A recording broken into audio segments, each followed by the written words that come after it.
এটা হলো বর্তমান বুড়িচংয়ের অবস্থা। যারা বুড়িচংয়ের আপডেট জানতে চান তারা অবশ্যই এই ভিডিওটা দেখতে পারেন এবং সবাই বুড়িচংবাসীর জন্য দোয়া করবেন। যদি এই ধরনের ভিডিও আরও দেখতে চান তাহলে অবশ্যই এই পেজটাকে ফলো করে রাখবেন। সবাইকে ধন্যবাদ। আটকা পড়ে আছে, কল্পনা করুন। আল্লাহ সবাইকে হেফাজত করুন। অনেক মানুষ ভিতরে আটকা পড়েছিল। আমাদের কৈলাস বিভাগের রেস্কিউ টিমের মানে সদস্যরা গিয়ে এখন তাদেরকে ভিতর থেকে উদ্ধার করে নিয়ে এসেছে। পানির প্রচন্ড স্রোত।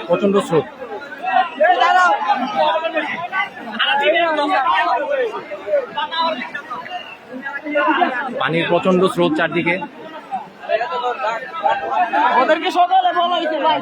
পানি আর পানি।